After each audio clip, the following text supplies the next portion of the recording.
अस्सलाम वालेकुम नाजरीन, कैसे हैं आप लोग। आज जो रेसिपी आपसे मैं शेयर कर रही हूँ वो है चाइनीज़ पकोड़े। उसके लिए जिन जिन चीज़ों की ज़रूरत है मैं आपको बताती हूँ।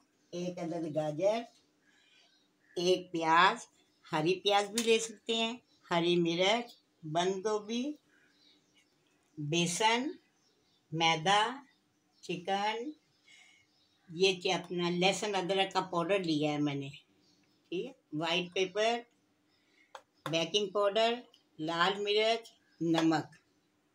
आइए अब इसको मिक्स करती हूँ मैं आपके सामने। और एक अदद अंडा भी है।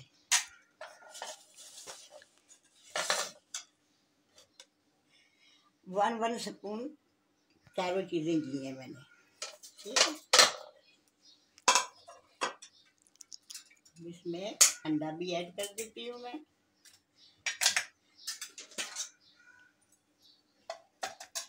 बंद गोभी, प्याज, हरी प्याज भी ले सकते हैं, मैंने सादी प्याज ली है। शिमला भी ले लें, मैंने बारीक शिमला और सादी मिर्च को बराबर काट दिया। एक अदद गाजर है, ज़्यादा कम आप कर सकते हैं, जैसे भी आप लेना चाहें।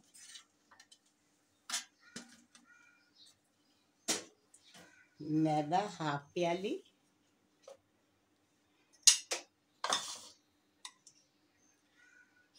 बेसन हाफ प्याली, मैदा एक प्याली, चिकन एक प्याली, ठीक है जी। ये सब को आपने मिक्स कर दिया। अब इसको पानी ऐड करके आप इसका मिक्सचर बना लें, ठीक है। और फिर 1 घंटे के लिए फ्रिज में रख दें। ये देखिए नाज़रीन, 1 से 1.5 घंटे के लिए मैंने फ्रिज में रख दिया था और अब ये तैयार है। इसके मैं चाइनीज़ पकोड़े बना रही हूँ। ज़्यादा बड़े नहीं बनाइएगा, कच्चे ना रह जाएं।